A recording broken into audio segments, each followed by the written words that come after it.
The Antigonid Macedonian army was the army of Macedon in the period when it was ruled by the Antigonid dynasty from 276 BC to 168 BC. It was seen as one of the principal Hellenistic fighting forces until its ultimate defeat at Roman hands at the Battle of Pydna in 168 BC. However, there was a brief resurgence in 150 to 148 during the revolt of Andriscus, a supposed heir to Perseus. Starting as just a mere handful of mercenary troops under Antigonus Gonatash in the 270s BC, the Antigonid army eventually became the dominant force in Hellenistic Greece, fighting campaigns against Epirus, the Achaean League, Sparta, Athens, Rhodes and Pergamon, not to mention the numerous Thracian and Celtic tribes that threatened Macedon from the north. The Antigonid army, as with the army of Alexander the Great that came before it, was based principally around the Macedonian phalanx, which was a solid formation of men armed with small shields and long pikes called sarci. The majority of Macedonian troops serving in the army would have made up the numbers of the phalanx, which took up to 1/3 to 2/3 of the entire army on campaign. Alongside the phalanx, the Antigonid army had its elite corps, the Peltarists,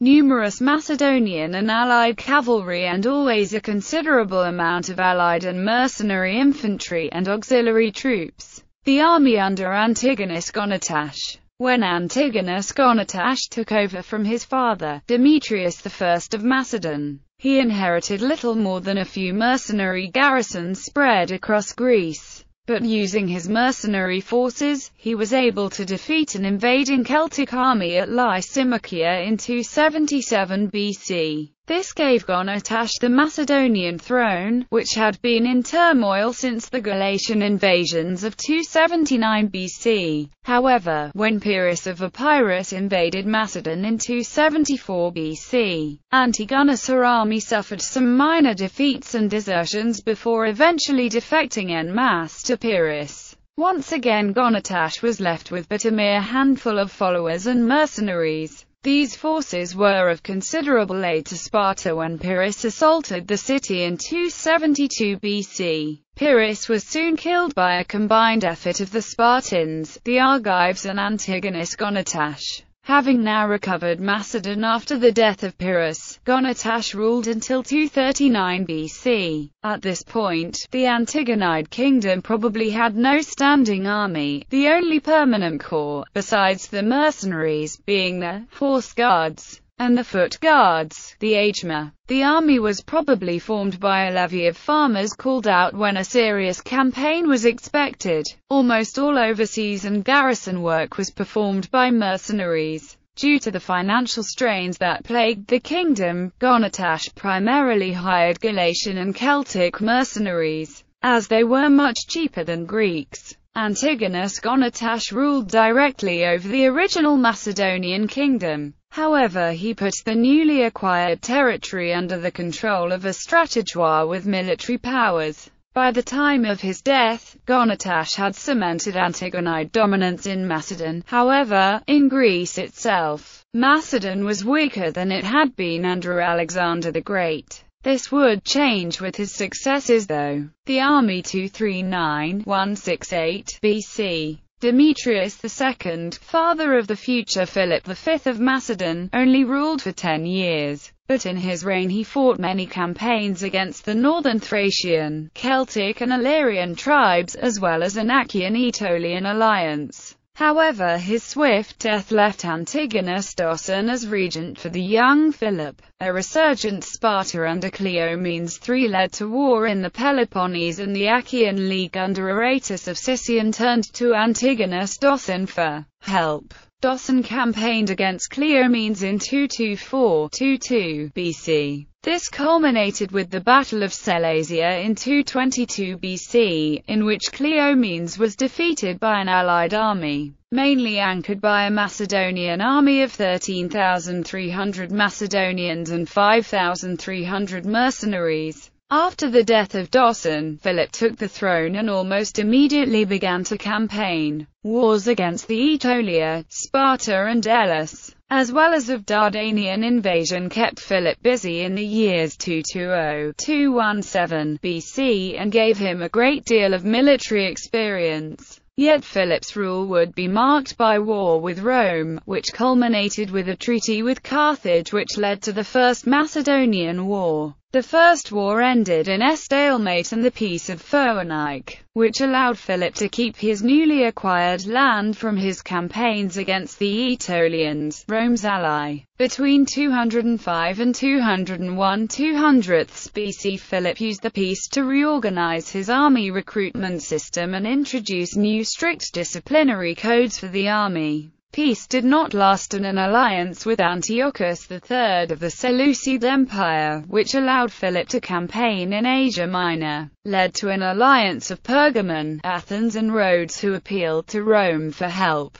By 199 BC, the Romans had inflicted some minor defeats on the Macedonians and had also recruited the Aetolian and Achaean leagues to their side. An army under Titus Quinctius Flamininus was sent to Greece and campaigned against Philip V in 198 BC, in the Aouz Valley, which Philip defended by using carefully placed artillery and missile troops, leading to many Roman casualties. Using a flanking maneuver, Flaminius managed to dislodge Philip and chase him into Thessaly, where in 197 BC the two sides met at the Battle of Cynoscephalae. Here, Philip was decisively beaten, with 8,000 of his men killed and 5,000 taken prisoner, about half of his entire army. The defeat left Philip with a weakened kingdom. Consequently, the king set about a system of reforms and reorganized his kingdom, especially in increasing his manpower base for future campaigns. He encouraged large families and imported Thracians from districts he had recently annexed into Macedon proper. Thus, in the autumn of 187 BC, Philip transported segments of the populations of the coastal towns and cities to the northern Paeonian frontier and then moved Thracians and so forth into the evacuated districts of the towns. This Macedonized the frontier and also made it easier to defend.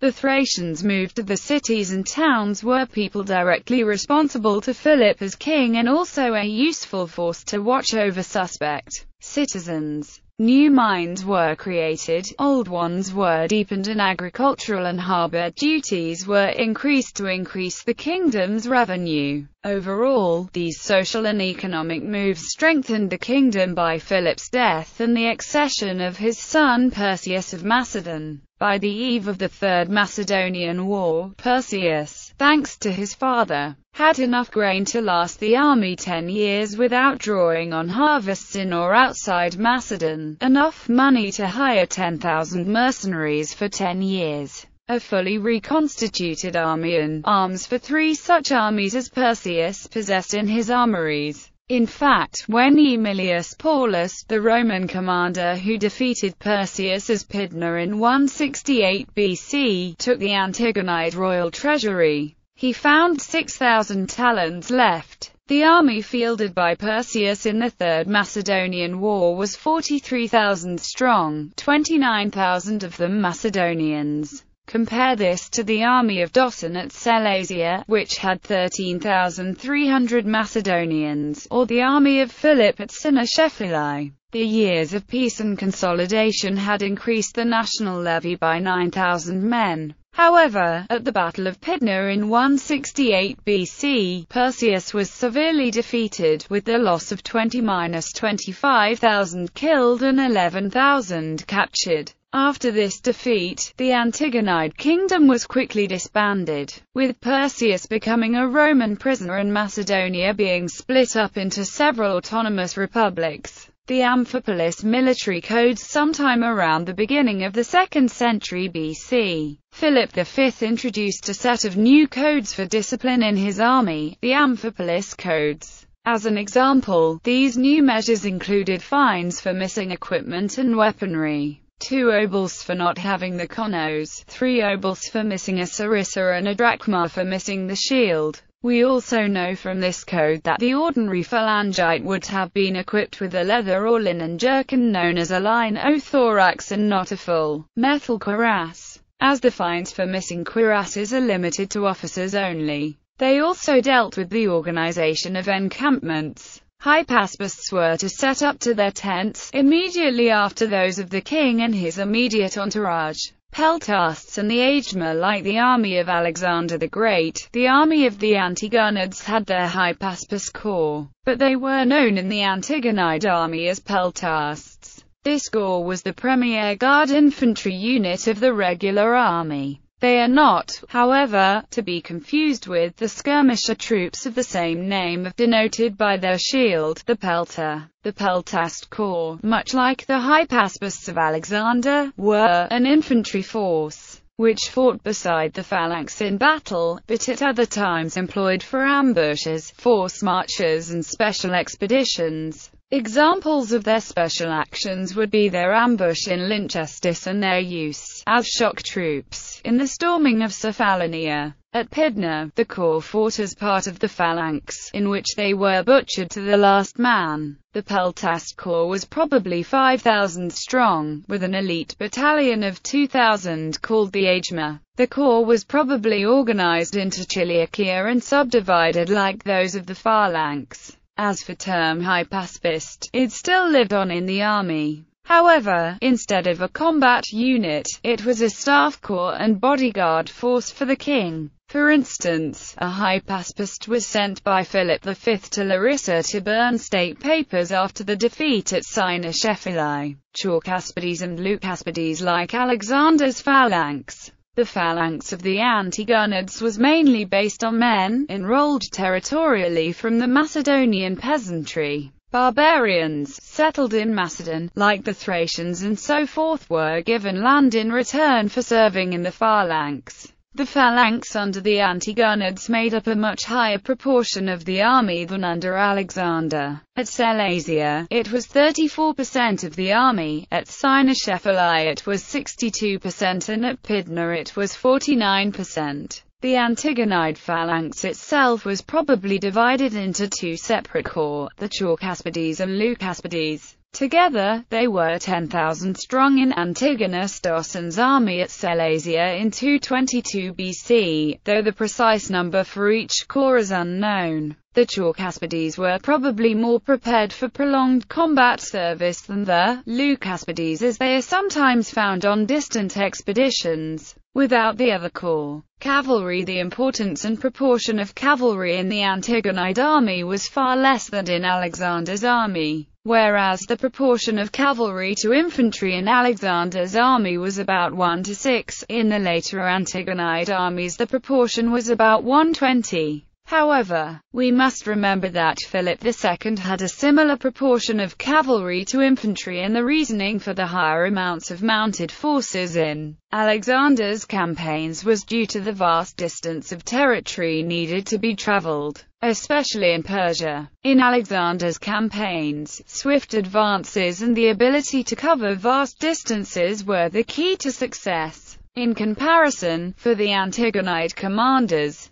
the lack of any real enemy cavalry and short distances meant cavalry were not needed as much, and they reverted to pitched heavy infantry battle. Antigonus Dosson had only 300 Macedonian horse with him at Sellasia in 222 BC, though by the reign of Philip V the amount of cavalry had increased, with Philip fielding about 2,000 Macedonian and Thessalian horse in 197 BC. A sizable part of the Macedonian cavalry was actually supplied by Thessaly, whose city-states continued to supply horse for the Antigonid kings as they had for Alexander and his father. However, the use of Thessalian cavalry decreased in 196 BC, when the Romans, triumphant after Cynoscephalae, gave parts of Macedonian Thessaly to their allies, the Aetolians. Perseus, due to his father's extensive recruitment drive in a period of 30 years of peace, was able to field 3,000 purely Macedonian cavalry to serve with him in the Third Macedonian War. The Corps Guard cavalry unit was the small royal or sacred squadron. This unit seems to have been between 300 and 400 strong, as Dosson had that amount with him at Sellasia and Philip V had 400 household cavalry with him on his campaigns. Due to the general lack of native horse, the Macedonians usually supplemented their cavalry with that of allies and mercenaries. At Sellasia, alongside Stosson's 300, there were 600 allied and 300 mercenary cavalry. Meanwhile, at Pydna, Perseus had a 1,000 picked allied Thracian horse under Cotys, the king of the Odrysae. The infantry phalanx depended heavily on the cavalry, which of course the Antigonids lacked in numbers. The weakness and neglect of forces on the flanks, most importantly cavalry forces, led to the exploitation of gaps in the phalanx at Cynoscephalae and Pydna. The army of Andriscus, in 149 BC, nearly 20 years after the defeat of Perseus at Pydna, Andriscus, a mercenary and supposed heir to Perseus, went to Demetrius I of Syria for aid, but was sent as a prisoner to Rome. He quickly made his escape and sought refuge amongst the Thracian tribes to the north of Macedon. There, Andriscus gained the support of the Thracian king Teres and was given a troop of 100 men, with another 100 sent by other Thracian chieftains. Andriscus quickly defeated the forces of the several autonomous Macedonian republics in a battle better than it had been under Alexander of the Odomanta tribe. The Thracian troops of Andriscus would have primarily been peltast skirmisher infantry and light cavalry. Having defeated the Romans, Andriscus invaded Thessaly in 148 BC, where he suffered a setback in battle against the Achaean League, commanded by Scipio Nasica. A Roman army under Quintus Caius Aelius Metellus then invaded Macedon and defeated Andriscus at the Second Battle of Pydna. The defeat was probably helped by the defection of Telestes, the general appointed by Andriscus to command his cavalry. The Macedonian aristocratic cavalry joined Telestes, as the richer classes supported the Romans more than they did Andriscus, and any hope of success was dead.